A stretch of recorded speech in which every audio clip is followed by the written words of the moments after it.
All right, well, let's get started. Hello, everybody. Tervetuloa.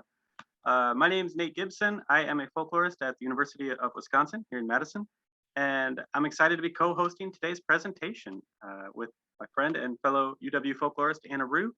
Today, our presentation will feature sociologist and filmmaker Michael Loukinen and special guest Oren Tikkanen. And for those of you joining us for the first time ever, this is part of our year-long virtual FinnFest. So welcome.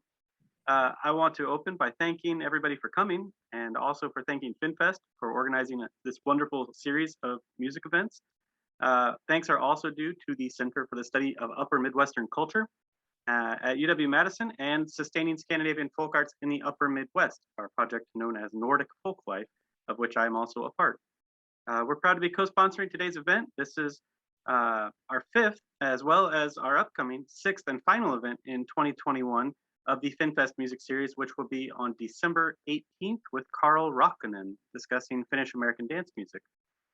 It's awesome to see triple digits. We've got more than 100 people here today supporting FinnFest and Finnish American music despite the Michigan State football rivalry, which is just exciting to see. So we'll be making some links available so that all of you can follow up for more from FinnFest, more from Sustaining Scandinavian Folk Arts in the Upper Midwest, as well as the Center for the Study of Upper Midwestern Cultures.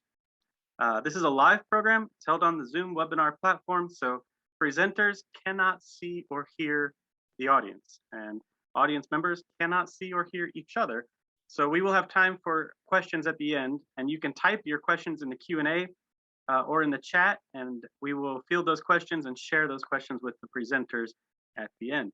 We are recording the session today, and so sharing it through the FinnFest website later, and also through the YouTube channel for the Center for the Study of Upper Midwestern Cultures. You can come back to it.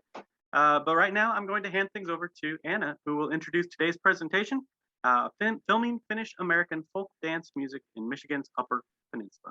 Anna. Thanks, Nate. Hello, everyone. I'm Anna Rue. I'm the Associate Director at the Center for the Study of Upper Midwestern Cultures, and I want to thank you all for joining us today.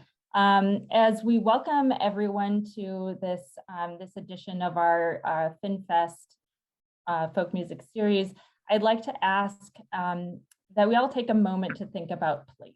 And we've all been putting places where we're zooming in from in the chat, and it's wonderful to see. And I work at the University of Wisconsin in Madison, which lies on Ho-Chunk land.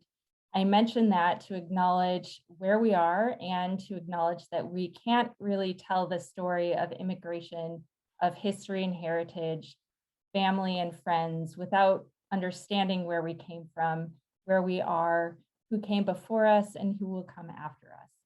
As we gather here together from places across the country and the globe, we invite you to take a moment to think about the people who are here in the place where you currently live. Think about those who are kin to you and those who are not. Think about the land, how it may have changed over time and how it has changed in front of and along with you. These connections have helped shape who we are and help shape the places we live in today. So we want to welcome you to embrace that and reflect on it for just a moment, because these ideas of history and heritage, immigration, kinship, and place are part of what Michael Loukinen has recorded in his films for decades now.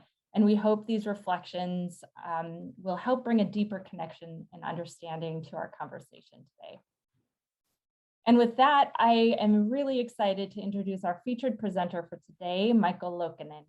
Michael is an award-winning cultural sociologist filmmaker from Marquette, Michigan, now retired from Northern Michigan University. He's the founder of documentary film production company Up North Films, and Lokenan has made over a dozen films about the Upper Midwest and its diverse peoples.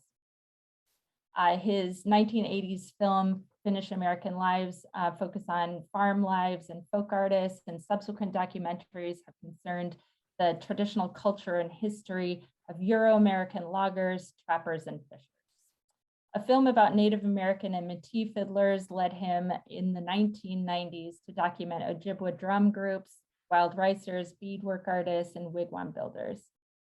Now he's back with several new films, among them Winona, a copper country ghost town, Helki, 100 Years of Finnishness in Michigan's Northwoods, the American and a film on American Finnish wood chip carvers, and today's film that we'll be talking about, Upper Creel's Finnish music in Michigan's Copper Country. But in addition to Michael, we're also very honored to have Oren Tikkanen with us for this conversation. Oren features prominently in Upper Creels, and we're delighted he could join us today. Oren has lived most of his life around Calumet in the Upper Peninsula of Michigan and the heart of Copper Country. When pursuing a career in clinical social work, Oren played old-time music on guitar, mandolin, six-string banjo, and bass guitar with various bands. And he also established Thimbleberry recordings. For several years, Oren wrote regular columns about Finnish music in the Finnish American Reporter and for New World Finn. In his retirement, Oren continues to play for dances with Thimbleberry Band and Backroom Boys Jazz and Polka Band. And he's fresh off of a gig from last night. So you may hear that reflected in his voice as he speaks with us today. But welcome to both Oren and Michael.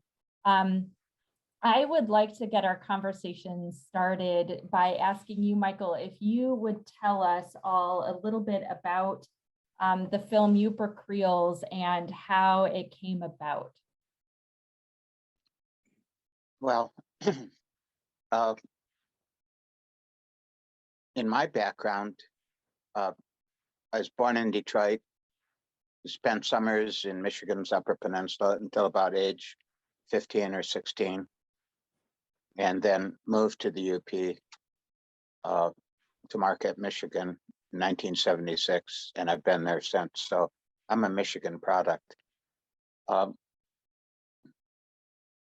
parents were from a tradition, a subcultural tradition in Finnish America known as Apostolic Lutheranism. So folk dance and folk music was considered sinful by this group. And as most people know, if something's prohibited, children become interested in that which was prohibited. So I loved music. My wife, Elaine Foster, I met her when she was dancing.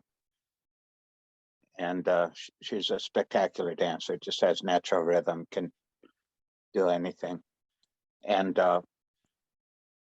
she and I would attend the Aura Jamborees. It was originally called the Aura Fiddlers Jamboree, founded in 1976 by Fred and Helen Wiseman and many others. It was a community project, and it still continues. But we would dance the waltzes, the schottisches, the polkas, and we came to love folk dance. I mean, we danced rock and roll dances, prior to that, but we really came to enjoy folk dance, and we joined a folk dance group in Marquette, Michigan for many years, where we danced a variety of dances, including Finnish dances. So it was from dancing with my wife that I entered into this, I crossed from apostolic subcultural boundaries into the joyful part of Finnish American culture. And so it's all her fault. She's the one that got me into it. And by the way, she's helped me on every single film. I've made over a dozen now. I think it's 13 or 14. And she has, I get credit for the producer and director, but she's my producer and director. And she's edited not only every grant proposal that I've ever written, and I've written tons of them, but also she comments and tells me what's good and bad in the film when we're looking at rough cuts. So I met Oren when I was starting my first film. It was Finnish American Lives, and I remember visiting with him in his home with his beautiful wife, Tony. And I had just half-assed tape recording equipment. And I also shot the best still photo of Warren that's ever been seen, and it was shot at that time. But I really liked him and connected with him and stayed in touch periodically. And of course, danced. My wife and I would dance to his music. And when Oren was playing, I would dance with Tony. And I really liked her. She was a great dancer. So that's how I got into it. I got into it by dance. And this particular film is different. I made a series of 5 films recently on Finnish American traditions, chipwood carvers, burbot fishers, rag weavers. Made one about outstanding musician Melvin Kangas, a Kantele musician who died recently. And this film, and what's different about these films is I worked with folklore experts. I mean, I've worked with Jim Leary since the beginning of my filmmaking. I mean, he and I have been in it together for close to 40 years. So he's been my main source. And prior to that, Yvonne Lockwood has helped me a lot. But this time I worked with experts, really, really good people.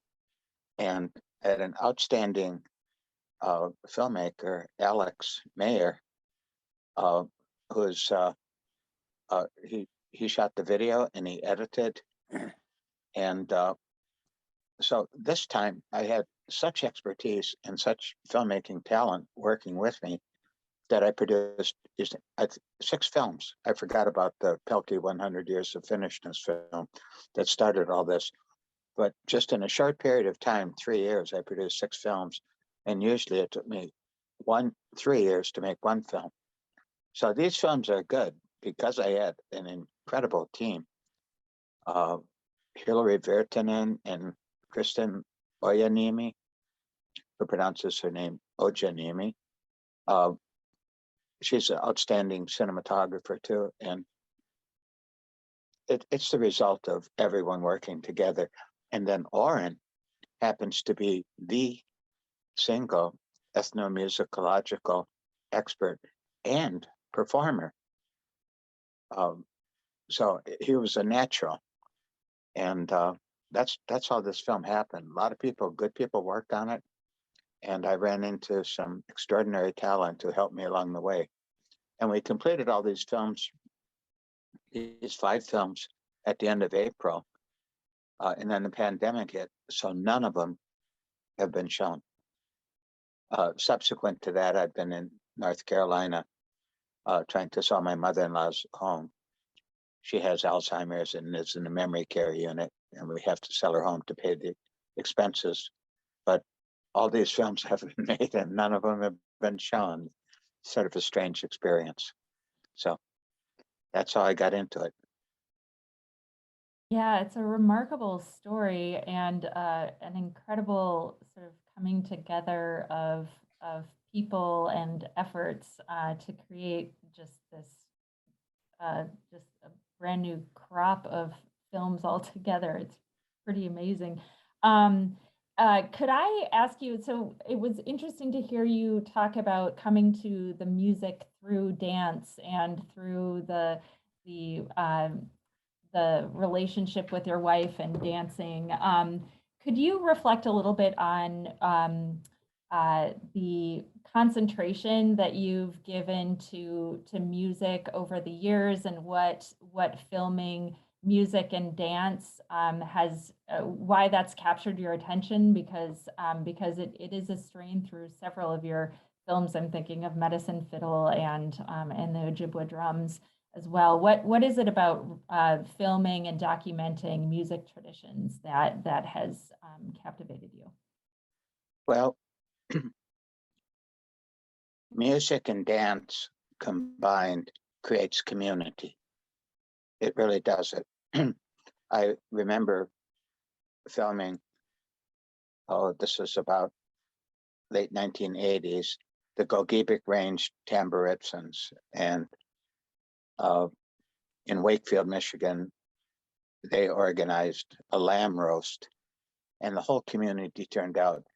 And to just see that bonding that music and dance creates, true community.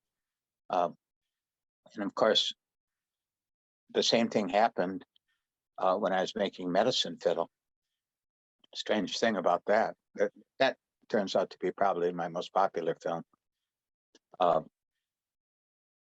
There's a story that on Sugar Island,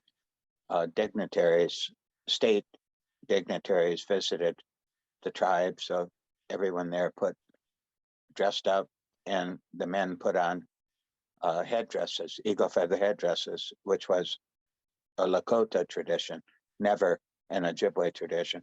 But they put on a good show, very politely, for the dignitaries. And as soon as they left, they started a dance. They started fiddling and step dancing. And that's what held them together. It's true that traditional music, powwow music, I made a film called Ojibwe Drum, that pulls people together. And I've seen it. I've felt the sense of community that occurs when music and dance are combined. I can feel it. In our film, Oren mentions that the combination of dance and music creates, in his words, a sort of a spiritual reality. By that, I think he meant an invisible bonding of love and affection. And I noticed that in watching films of old films of European folk dance, and participating in folk dances in several European subcultural traditions, that people dance in a group, and there's couple dancing, and then they often change partners all around the circle. So there's a blending of people together that transcends the individual, and they're laughing and smiling and enjoying something, and it's community, a community based on feeling that the combination of music and dance creates. And tragically, the dance that I see on television or on YouTube, individuals perform, and it's a sort of self-centered, narcissistic exhibition of, look how cool I am, and look at the cool moves that I can do. It's a self-centered dance, and that has sort of transcended couple dancing, and couple dancing transcended or took over from group dancing. So we have this European tradition of people from a community dancing together, exchanging partners in a group, to couple dancing. And now what I might call American expressive individualism has taken over, and people dance alone. And there's been a tremendous loss of community during all that, the feeling of people connecting beyond their marriage into other people. So I don't know where I went with that, but it's stream of consciousness. No, I appreciate that sort of trajectory and drawing that out. And I would like to bring it sort of back to this film a little bit by asking you, what your film says about or teaches us about the music and community in the UP today. I know you have referenced in the film, and also already here today, that you have worked with and drawn on the work of folklorists who've documented traditions in the region through the 20th century and into the 21st century. You mentioned in the film Alan Lomax and Richard Dorson, and you've talked about Jim Leary, and we'll be hearing from him in a moment. But how does this film fit into that, that sort of body of work documenting the music traditions and the traditional lives of folks in the UP, and what does it tell us now about the community today? Good question. And that is really the touches on the heart of the film. As you know, in Calumet, Michigan, at one time, according to an ethnomusic historian, ethnographic historian Joshua Fishman, there were 32 languages spoken on the streets of Calumet. And by far, the largest immigrant community that developed in that incredible context of diversity was the Finnish immigrant community. And when a couple things happened, when I interviewed Oren, he stressed the necessity for musicians to play the music of other ethnic groups. I mean, if you're going to work more than one gig a month, you had to be able to play Croatian music, some German polkas, Finnish music, and just in order to survive, musicians had to go beyond their personal culture to reach larger groups. So Oren suggested, in describing this, he used the term Upper Creoles, and that ultimately led to the title. But in the course of presenting an overview of the Upper Peninsula, Jim Leary, who's documented the folk music traditions of the Upper Midwest and the Upper Peninsula of Michigan more so than any other scholar, and I both realized that our earlier work was now history. The first person who told me my work was now history was an historian at Northern Michigan University named Russ McNaghy. And he said, "Michael, do you know that your work is now history?" And that, of course, jolted me. Everyone denies their age. When you get older, you try not to think of how old you are. And Jim Leary and I figured out that our work was now historical.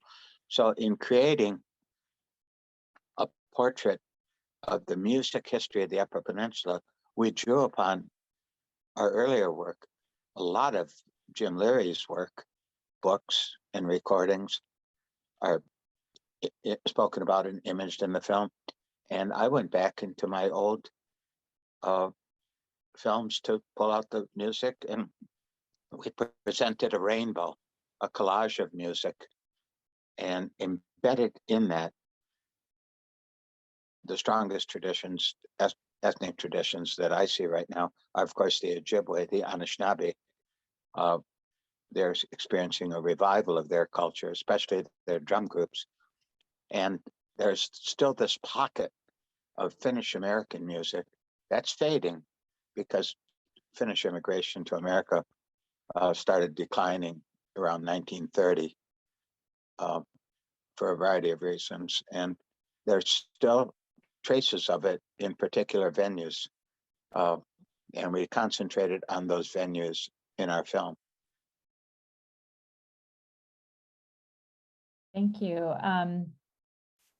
Now I'm gonna to sort of to dovetail or continue this this train of thought here. I'm gonna try to do something fancy and play a little clip from the film, and it's a clip of Jim Leary talking about that ethnic mix and the UP in particular. And because Zoom is a little challenging when it comes to streaming videos, we can't show you a clip of the film, but with the help of Nate Gibson, we've pulled together some audio clips, and I'll try to show some photographs in addition. Being circulated into the country, along with new dance tunes from continental Europe.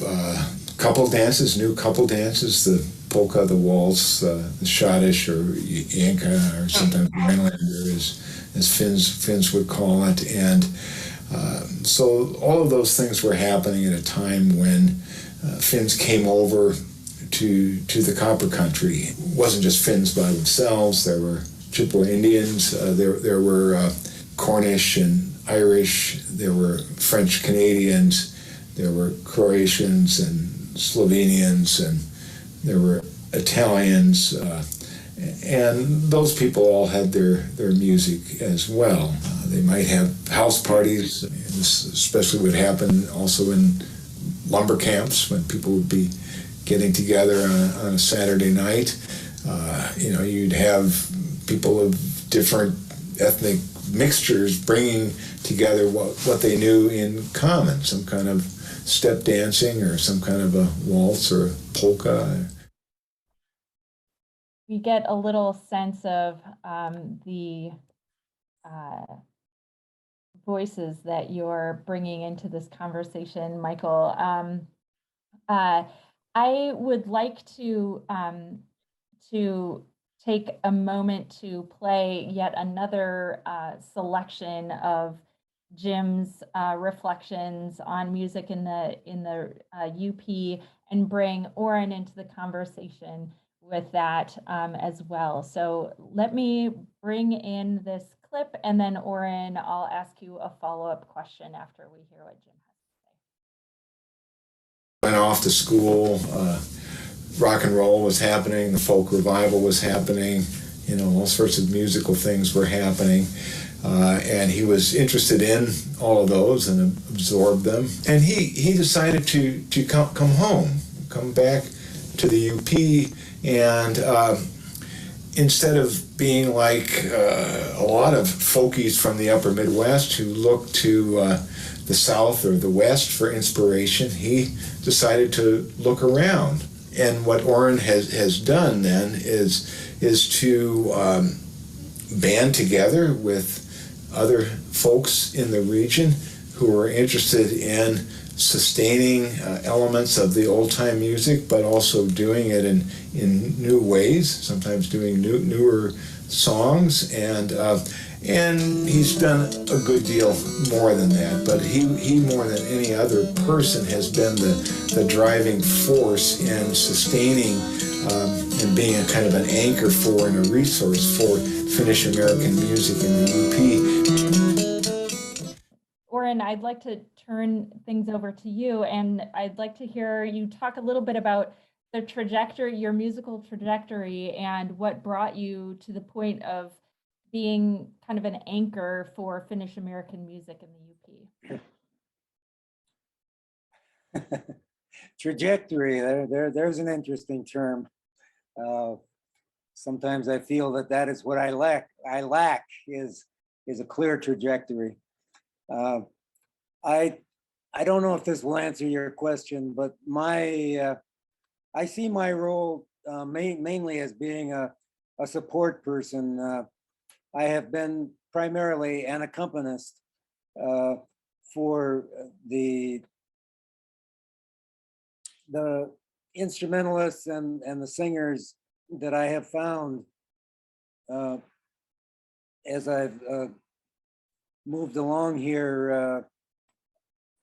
I never saw myself as being a particularly a featured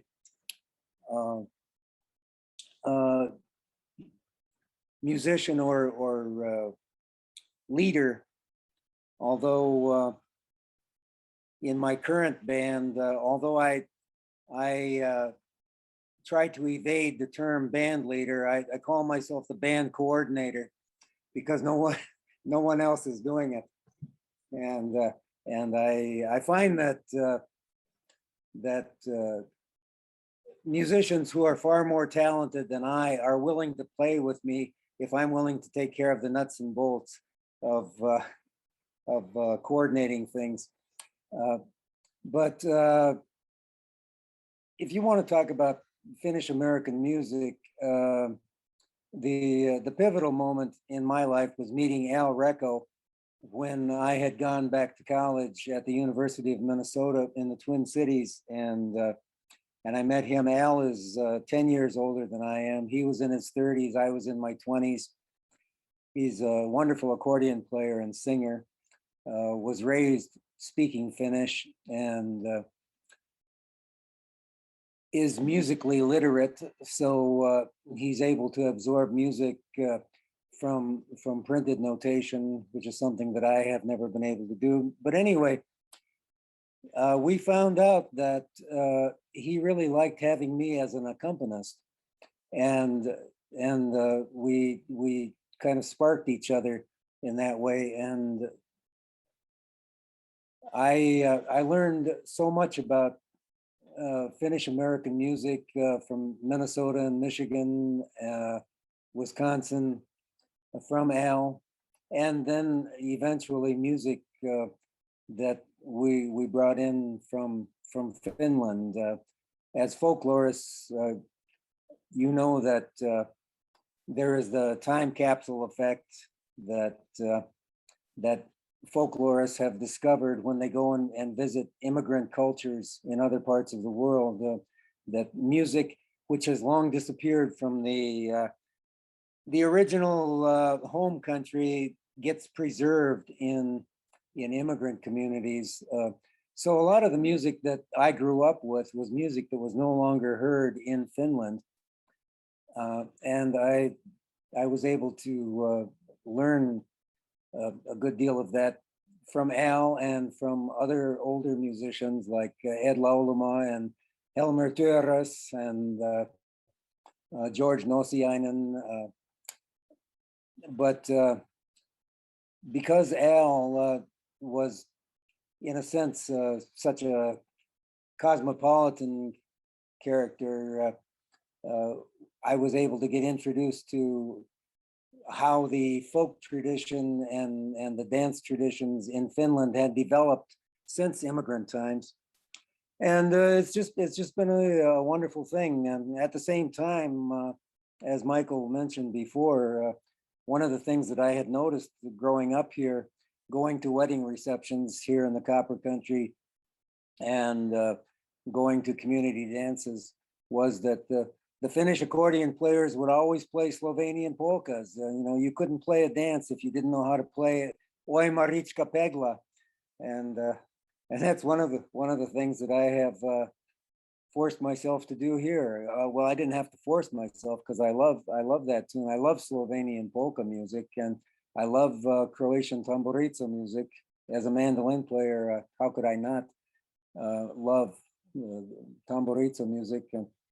And as I have gotten involved with my good friend Dave Bazat, who has done a marvelous job of resurrecting and preserving the French Canadian culture around here, I've been able to absorb some of the French Canadian fiddle tunes and accordion tunes. So it trajectory, I guess you could say. There's very little, but I've just always loved the music that I've stumbled across in this community, and I continue to try and do it. And now that accordion players and fiddlers are becoming more scarce here in the Keweenaw area, and I've been fortunate enough to hook up with some horn players, Bob Nordine, trombone player, John Munson, clarinet player and saxophone player, Tom Collins, saxophone player.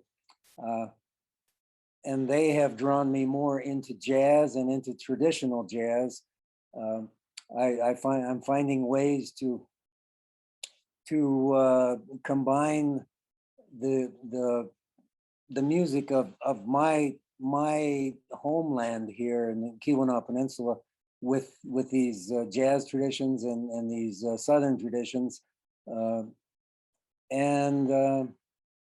at the same time, then because Al Reco has introduced me to more modern, although not very current at this point, but more modern types of Finnish dance music, like the tango and the humppa. I find out that in Finland, at the same time that the jazz was exploding all around the world, Finnish musicians were taking jazz instrumentation and saxophones, trumpets, trombones, and they were bringing that in to the dance hall music that was very popular at that time. And so there is a natural thing. It's all part of the same thing if you look closely enough, or take a wide enough view. I don't know which one is true. Okay, I'm going to be quiet now. Thank you, Oren. You brought together so many wonderful points there, and I want to draw one of those things out, which kind of gets to the heart of this film too, as well. And I'm going to play a bit from the film of you talking about that blend of traditions, and maybe trajectory isn't the right word, but we can kind of think of this sort of a cauldron of sounds and traditional music that you're exposed to. But let me play that clip and then again ask you another follow-up here. They all loved playing Slovenian polkas. And I also noticed that some of the Slovenian accordion players and even some of the Croatian tamburica players would sometimes attempt to sing a song in Finnish. It became a great mishmash. No matter what your last name was or where it originated, if you were going to play at a wedding reception, you had to be able to play the Slovenian polka Marička Pegla. Oj, Marička Pegla, Pegla, Pegla, Pegla. Oj, Marička Pegla, Pegla, Pegla, Pegla. Oj, Marička Pegla, Pegla, Pegla, Pegla. Oj, Marička Pegla, Zelidani Noche. In the bigger cities, where there are these ethnic enclaves, that perhaps there's more of a boundary between the various ethnic communities, and people don't play each other's music all that much. But here, everybody was playing everybody's music, and I think it developed a kind of Upper Michigan style of traditional music. The Finns tend to be a very ceremonial people. They take things with a lot of seriousness and dignity, unlike we American Finns and Creoles. That's what I refer to all of us as, is Upper Creoles. Three of us are half Finnish and half something else. Nordine is half Scottish and half Norwegian. And so we are a Creole band. Northern version. Right side up, not upside down. Get off the couch and see if you have what it takes.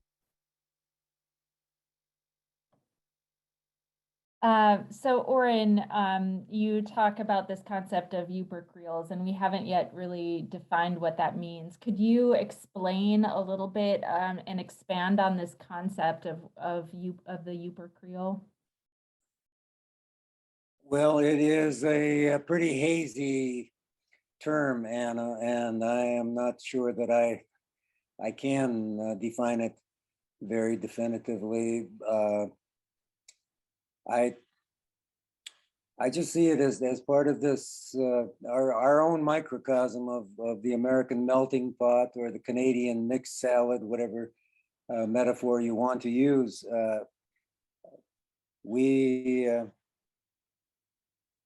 Although we at times have trouble getting along with each other within one ethnic group or between ethnic groups, one of the things that human beings do is we love each other's music. We love each other's dances, and we have no compunction about borrowing melodies, borrowing instruments, borrowing dance steps from each other, and it creates just a kind of musical polyglot human community, as far as I see it. We see it not only in the UP, but in other places, you know, Willie Nelson and Ray Charles singing together the rhythm and blues and country western music. So it's just something that human beings do. Musicians just cannot seem to abide by boundaries, and we something catches our ear. Dancers, when they see a particular step, their feet start twitching. They want to do that, and that's the way we human beings are. We could use a fancy academic term like diffusion of innovation, or we could just say we are intensely interested in each other. Thank you, Oren. That's wonderful. I love the interests and the affinity that you evoke in your answer there. So Michael, I'd like to toss it back to you at the moment to speak a little bit about the film and your hopes for the film. In Upper Creoles, you pay tribute to the vision of musicians like Art Moilanen from Mass City in the UP and others, and Oren, who talk about teaching these musical traditions to younger generations and passing this music on and keeping it alive. And Oren actively works in this area as well. And I'd like to ask you if making films like this also play a role in carrying traditions on. I hope so. I think that's why I've made all my films, with the exception of some films that deal with social issues like domestic violence, adults with disability. I've focused on films where traditions are on the edge of, in some cases, disappearing. Film is a way to reach people. I mean, we could write an article with a bunch of words and photographs, and it wouldn't connect with people. But younger people, and all people, especially younger people with the internet, they will watch a film.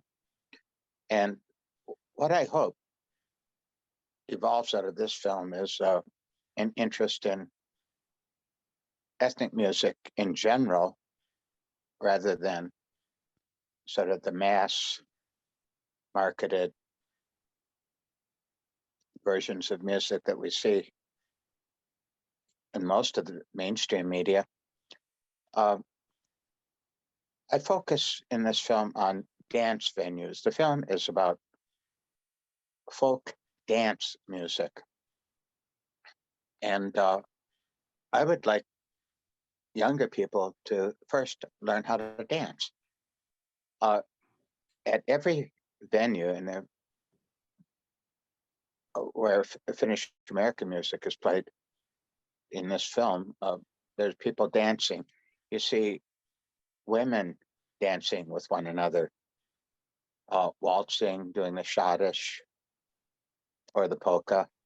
You don't see men dancing with one another, but you see adults dancing with children, dragging them through the steps, and the children are smiling. I'd like to see at these venues, right at the beginning or periodically throughout the performance, a basic instructional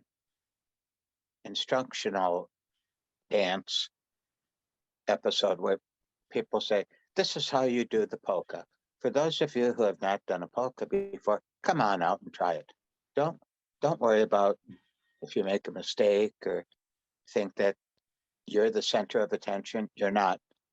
Just get out there and enjoy it. And of course, waltzes, polka, and schottisch, the three main dance forms of Finnish America. The Finnish tango hasn't really filtered into America, but those three dance forms are very easy to do. And I think if people start dancing and start feeling the music, and feeling is a very important part of it, and connecting with other people who are smiling and dancing with you to the same beat, and they feel that sense of community that's developing, I think that's the way to continue the music traditions. Get out there and dance. Join a folk dance group. Don't be worried about how silly you look initially. You'll get it. Elaine, my wife, and I even joined a clogging group here in North Carolina. And, you feel silly at first, and then you get it. And then you start to feel the music. And I think encouraging people to dance together, not separately and look at me scenarios, but couple dance, group dance in folk dance traditions. I think that's the way to build the tradition. This film is about folk dance music, and dancing is a part of it. And we featured some of that in the film, where Kay Seppala in the Copper Country in Houghton, Hancock area has created this young group of dancers, 3 different age groups, starting, with people or kids who are from 5 to 7 years old, Kiviyat. And they're having so much fun. That's the way to do it. Teach dance, get them to feel the music, not just listen to it passively, but feel it. And then the tradition will continue, in my judgment. That's been the secret for Native Americans. The Anishinaabe, the drum traditions carry their community, and little kids are out there dancing. Elders who can barely walk are out there dancing. People are helping them. Everyone does it, and they feel it. They feel that drum. That's their heartbeat. I think the same can be done with Euro-American dance traditions. Thanks for those thoughts, Michael. And I think that that the tie-in with dancing and the hook that provides for people to get involved and to sort of embody traditions themselves is really infectious. And I like how you express the importance of that as being a way of carrying traditions on. I'm going to play one final clip of Oren also reflecting on the importance of dance. And then I'd maybe like to get, Oren, your thoughts too on the perspective that a musician has on the role that dancers have in carrying traditions on as well. So I'll do this one more time. That there's a kind of communication that goes on between the musicians and the dancers that you don't find in any other setting. It's kind of a spiritual thing because there's a kind of communion that goes on. I think that in other cultures, dancing is seen as a spiritual practice because it integrates the mind and the body. And I know that it may sound strange, but I think that playing old-time dance music in a dance hall for enthusiastic dancers creates a kind of spiritual community.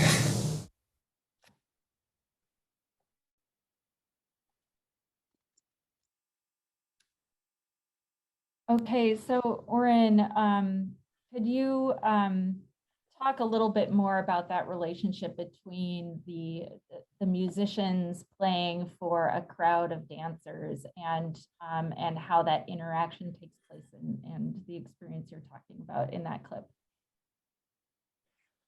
Well, I fear that I got kind of highfalutin there with some of the things that I said. And I don't want to offend anyone who has more strictured definitions of spirituality. But let me just say this. Last night we played for a 50th wedding anniversary. And it was a wonderful, it was almost like a microcosm of what my musical life has been. It was held in a fire hall in one of the little communities here. There were about 50 or 60 people there. There were probably 4 generations of people. They went through the almost ritualistic process of sharing food and drink, and then dancing. I see that little Musti wants to have a comment here now too. So here she is. Biku Musti, minutissa. Beautiful. Okay, you've had your say now. But we were requested to play the anniversary waltz first, so that the anniversary couple could dance and people could applaud them. And then we began to play our more up-tempo stuff. And it was, I just had this burst of joy within me, because immediately there were 4 or 5 little girls ranging in age from 2 to maybe 5. They were right there in front of us. They were jumping up and down. They were dancing. They were smiling. Nobody had to teach them to dance. They were just dancing. They were circling around each other, and pretty soon all of the adults were up and they were dancing around. They were creating their own dance figures, and this continued throughout the evening. I noticed that aside from doing some basic polka steps and swing steps, they seem to be spontaneously creating these figures, these movements amongst themselves, circling around, swinging each other by the arm. It was so much. It could have been 1956 again. It could have been 1960 with a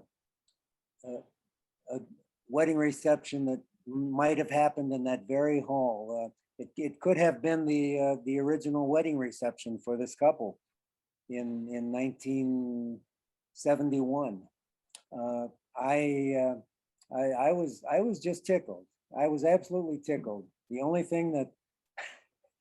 downer about it was they were having such a good time. They made us play the entire 4 hours, and that's why my voice is the way it is today. And I am still feeling a little woozy.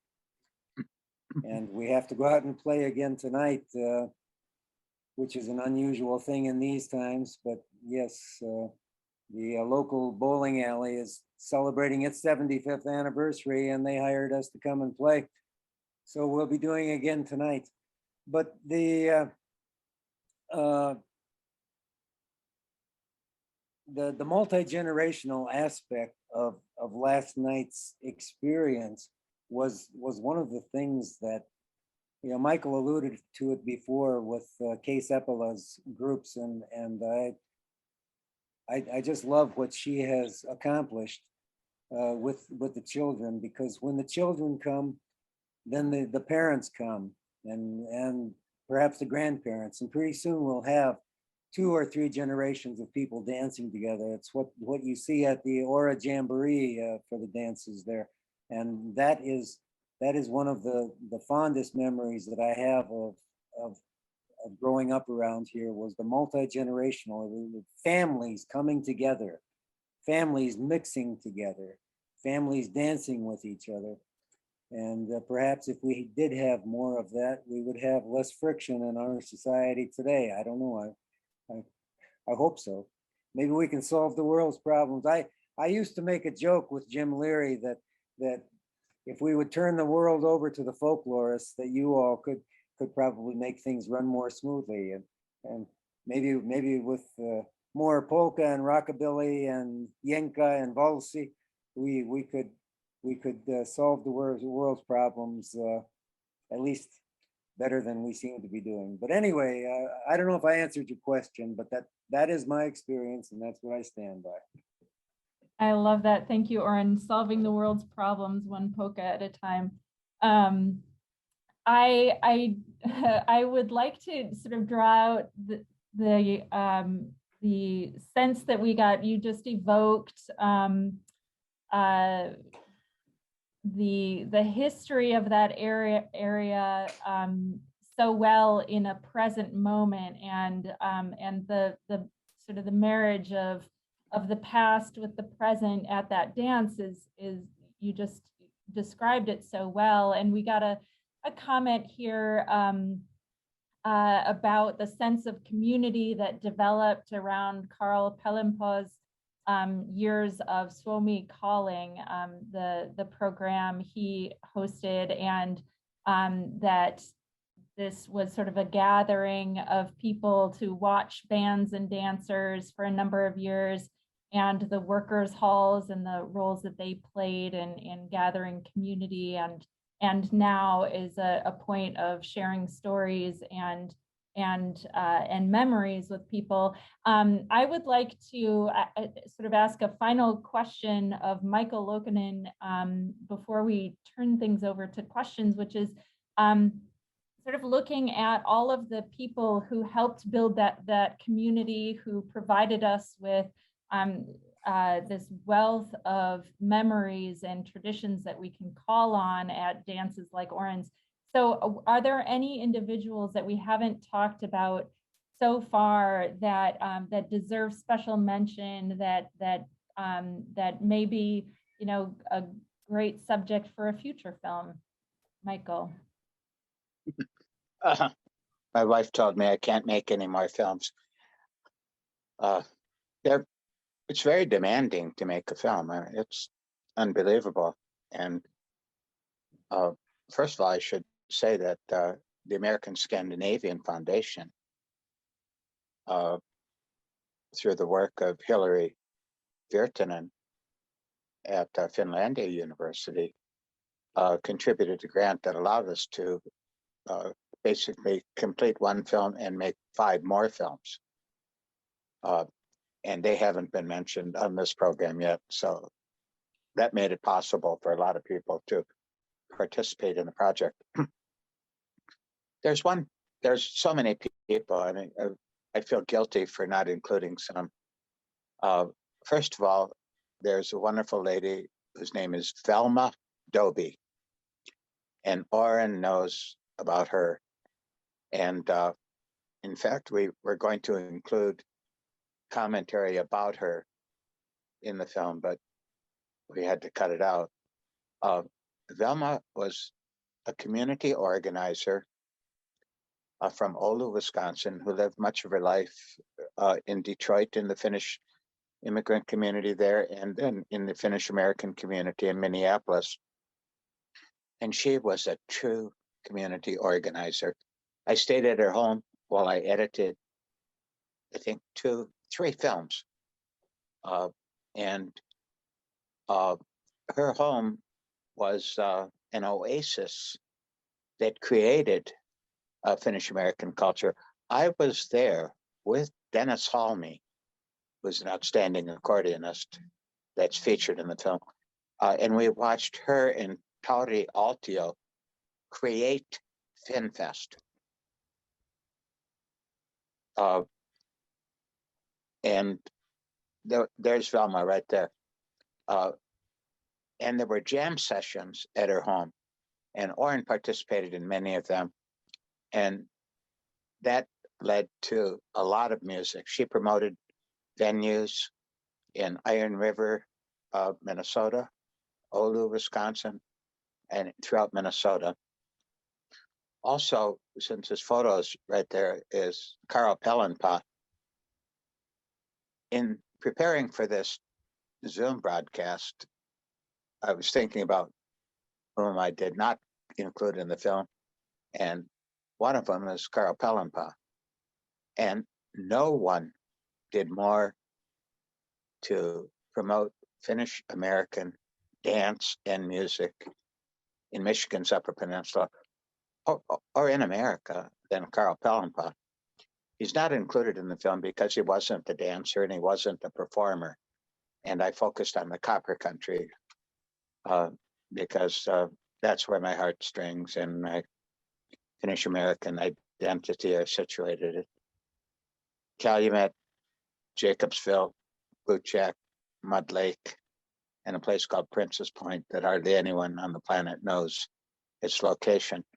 So I was riveted on the copper country, and Carl was not a performer or a dancer. I don't think he could dance, but he did more than anyone else. So as a result of this Zoom program, I'm going to remake the film. I've got the material to include a wonderful scene with Carl in it. It's in my first film, Finnish American Lives, where the television is on in a nursing home, and older people are weeping as they hear the Finnish language. And a CNA, Irene Vuorenmaa, who's featured in the film, is dancing with another Finnish American resident, and they give life to the nursing home, and it comes through Carl's television program. So I've got the film all figured out. It goes in at 26 minutes and 53 seconds into the existing film. So it'll be done. So actually your Zoom program helped improve the film. Thank you. With our apologies to your wife. I mean, another couple that is featured in the film is dedicated to Velma Dobie and Fred and Helen Weiseman. Fred and Helen, for the most part, created the Aura Fiddlers Jamboree. In its origin in 1976, it was largely a Finnish American music festival, and with a lot of fiddlers, especially Ed Lauluma and Helmer Torres, and of course Art Moreland and the accordionist, and it was very Finnish American. Fred wrote the grant application, and combined with the Michigan Fiddlers Association, a guy by the name of Bob Fleck, they created the first jamboree, and it's been going on ever since. And the Aura Jamboree is something special. You have to go there. It's like a rural America Woodstock. No drugs, virtually no drinking. Some people drink alcohol. There's dancing in the absolute hottest dance venue. By hot, I mean temperature. It's in August, and that Aura Community Hall is so damn hot. It's like being in a sauna, but it's wonderful. Musicians are jamming on the side. That is one of the most authentic down-home music festivals. It's drifted largely to country western music and bluegrass, but still there's a strong Finnish component. Oren's played there for many, many years, along with Tanya Stanaway. She's an outstanding Finnish performer who's played at many of Carl Pellenpa's dances. Carl held dances in virtually all the communities of Finnish communities in the Upper Peninsula to raise funds. And he used video from those dances to basically fill his program. And Tanya was a big part of it. And she's been at virtually all of the dances at Ishpeming and Marquette, and of course the Ora Jamboree. So those are people who were not included in the film. And another one whose photo I don't have, I could have stolen it from the Mining Journal, but I figured it'd be breaking the law, is Wilful Kilpala. He's played at every single jamboree since its origin, virtually all of Carl Pelhampa's dances. And one thing I should mention that, again, Carl Pelhampa's program was on 53 years. It set a world broadcasting record for the longest time a single host ran a program. Think of that, a world broadcasting record. And that was Finnish music in Michigan's Upper Peninsula. And his last dance was on March 22nd, 2015. And to echo Oren's earlier comments, the musician who played at that dance was Richie Yurkovich. The final Finnish American dance was played by a Slovenian accordionist. So those are some of the people who, and I've forgotten others who should have been in the film. But as Oren knows, and as Jim Leary knows, the struggle to edit this into a film was heroic that we even did it. And one person that, not in this film, he was in the original rough cut that went on forever. It was Melvin Kangas. He was one of the most outstanding kantele players. And for those watching who don't know what the kantele is, it's the Finnish national instrument. And it creates a trance-like mood when you listen to it. It's like therapy. It's a very, very spiritual sound. And Melvin played for many years in the community, and we were going to include him in this film, but he doesn't play for dances very often. He didn't. And so we made a film about him called Melvin Kangas, Kantele Man. And Melvin just died this past summer. So we have a special film that turned out to be a tribute to him. We didn't anticipate his death, but he's an outstanding musician who carried Finnish American culture throughout the Copper Country, throughout the wider Finnish America, and especially at what was once Suomi College and later at Finlandia College, where he taught for 40-some years. Oren, who else have I forgotten?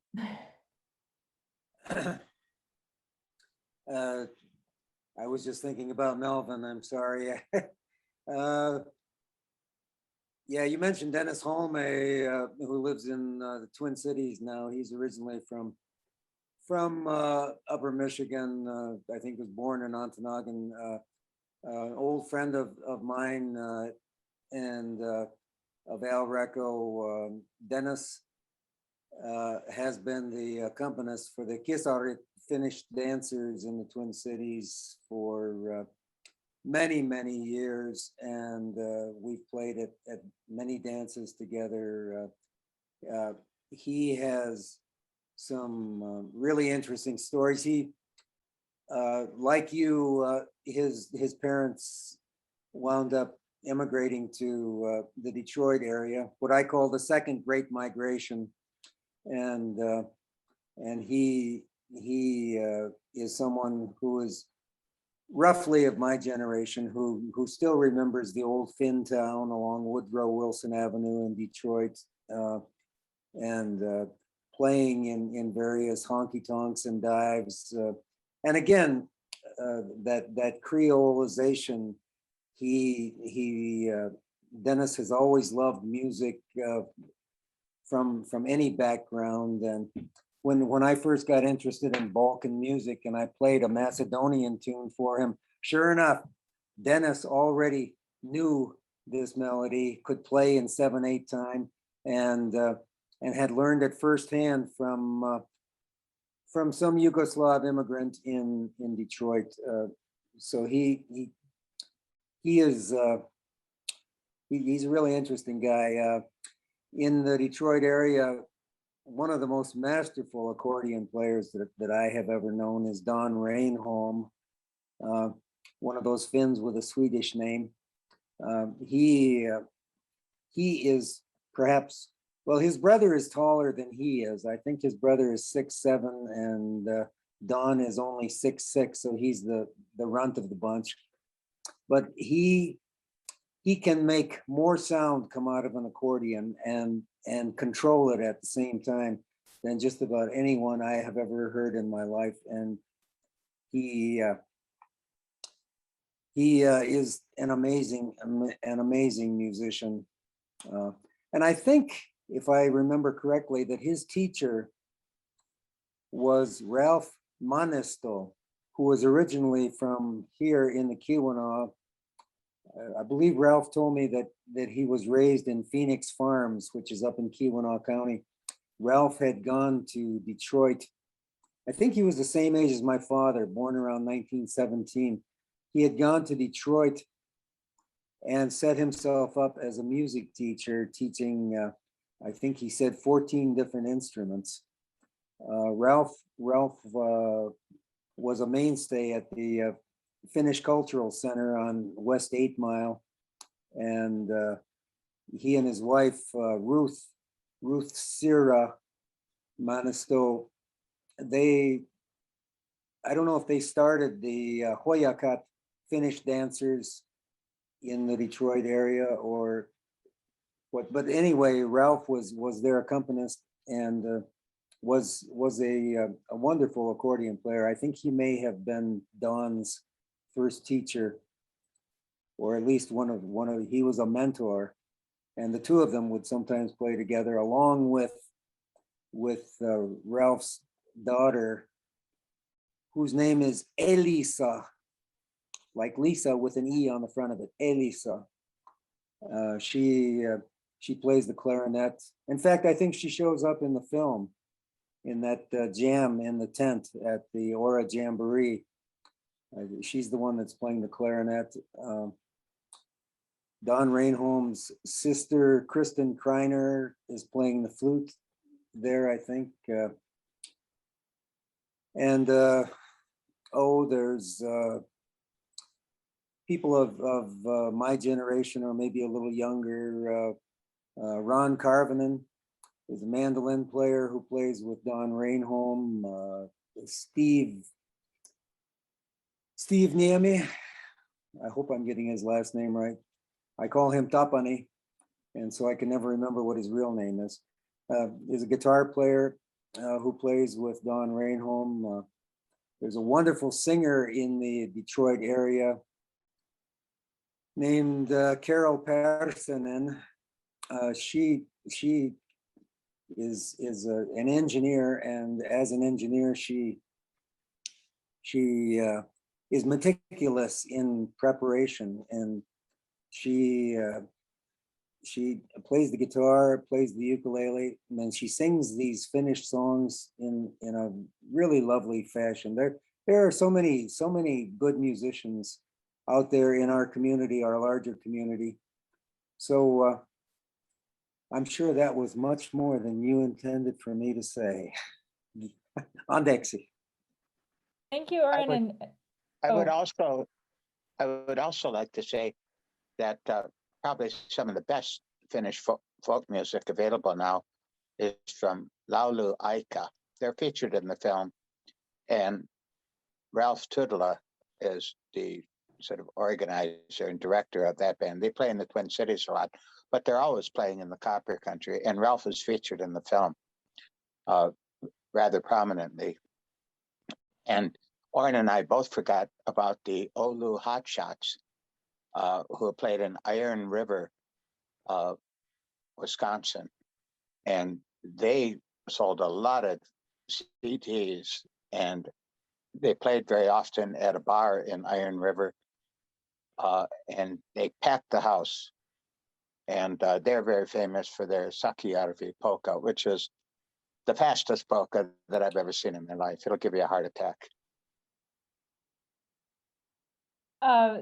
Thank you for all those I mean, it's an embarrassment of riches, the bands and musicians that you've just been naming off the top of your heads, and I think it speaks to how rich these traditions are, that you're having such trouble fitting everyone in and telling all of these stories. There's so much material, so many traditions to honor, and we've had a number of folks saying in the chat, what are your next projects, and also how can the audience view this film? What is the plan for releasing these films that you've been working on,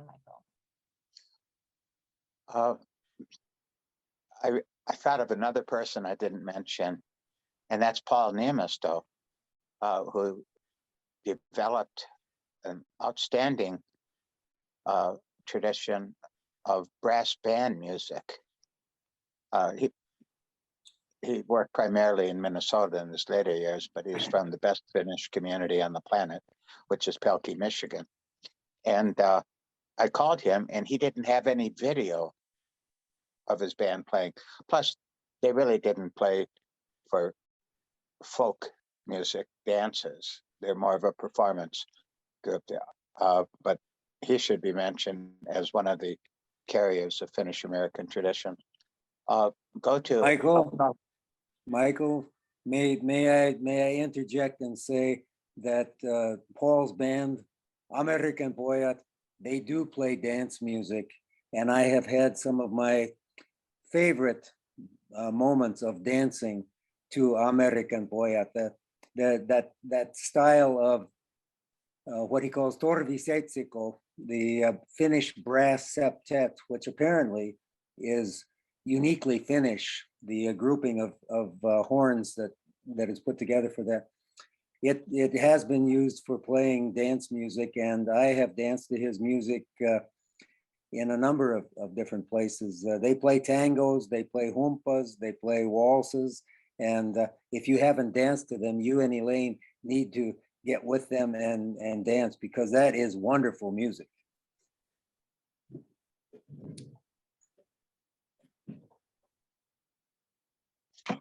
But we also want to remind you about the other part of that question, which is a lot of people are commenting, how can we see this film that we've been talking about? So I do want to, there's so many great questions and comments, but let's start at least with that one. If somebody wants to see this film, Michael, what should they do? Okay. First of all, I tell them to wait. I have to remake it to include a scene with Carl Pellenpa at 26 minutes and 53 seconds. But two of my films will be broadcasted in December, early December, the first week of December, on WNMU TV 13. That's a PBS channel in Marquette, Michigan. So tune into that. And they will probably make them available for streaming on the internet. Go to upnorthfilms.com, one word, upnorthfilms.com.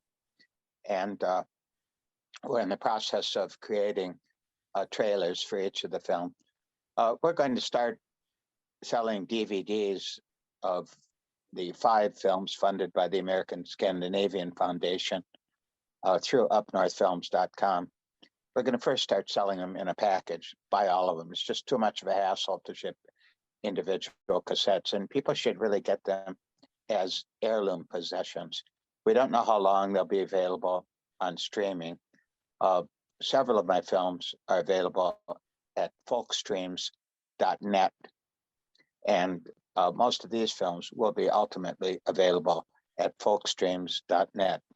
That's FOLK streams.net. Thank We you. haven't been able, what I've always done with my films, every single film, with the exception of the Ojibwe films, because that's regarded as tribal, sacred, or semi-sacred property. I've had community premieres, and there's nothing better than showing a film in the community where it was made, inviting people together. They watch, it's a communal event, and haven't been able to do it because of the pandemic. We have not shown any films. None of them have been premiered due to the COVID-19 pandemic, and we can't do anything about that. And several of my films I'd love to premiere at the Calumet Theater in Calumet, Michigan, outstanding historic theater where Oren has performed for many years, but they don't have a proper ventilation system, and they're having some remodeling repair problems. So the pandemic primarily has prevented the films from being shown, even though they were all completed at the end of April in an incredible rush for a lot of reasons. We had to do, because my editor was going on a 3-month through hike on the Continental Divide Trail. Had to get the damn films done before he hit the trail, because that was it. And so upnorthfilms.com. And if you want to order all of the Finnish American traditional culture series just produced, called 906-227-2706. Wait a while, because I have to warn Susan Henderson. She's the secretary at the Department of Sociology and Anthropology, where I worked for many years. And she distributes these voluntarily, doesn't get paid for it. We don't have a money-making operation. Basically, to find my films, you have to search forever on the internet. I haven't been able to do it because I've taught full-time for 40 years at a teaching university, which means you have to teach more than if you're at a Research One university. And that's how I made my living. I haven't made a living making films. I taught sociology in order to pay the bills, and I've just made the films on the side. And it takes time and energy to market films, and we just haven't done it. But upnorthfilms.com will have trailers of each of the recent Finnish American, of all of the Finnish American films, and we'll sell the recent films as a package, just because we don't want the hassle of mailing individual DVDs. And I don't know the price yet, but they average about $25 per DVD. But I suggest buy them as heirloom gifts for children and grandchildren, because they'll be available to watch generations from now. You'll have them in your possession as long as you don't get peanut butter or jelly on them or scratch them. 906-227. What were the last 4 numbers there? 2706. There, I just put that, both Nate and I, we got you covered. It's in the chat. The link. Wait a second. Wait a little while so I can warn Susan Okay. about the calls coming in. All right. So hold off on your calls, but have it bookmarked on your phone. And I just want to thank you so much, Michael and Oren, for taking the time today to speak with us about this film and about the music that you've been carrying on for so long. And there were a couple of questions we didn't get to in the chat, but perhaps we can follow up with you individually, Oren and Michael, to get a couple of questions answered. And we will be sharing the links that we've put into the chat with everyone who registered for the event afterwards. And we will be putting this recording up on the YouTube channel for the Center for the Study of Upper Midwestern Cultures, so you can view it again or share it with folks who weren't able to join us today. But we are at time, and I want to thank you all for sharing with us, for talking about your experiences, and for creating these films that that hopefully we'll be able to enjoy very soon in our own homes and for generations to come. But thank you everyone for joining us today, for taking time out of your day to share and listen and create some community around Finnish American folk music in the UP. If you did have to step away because of the Michigan State rivalry or the Wisconsin homecoming, this will also be posted on our YouTube channel and on the FinnFest YouTube site as well. So we'll have it available soon. Indeed, you can have the best of all of these worlds. But thanks to everyone, and have a wonderful rest of your day.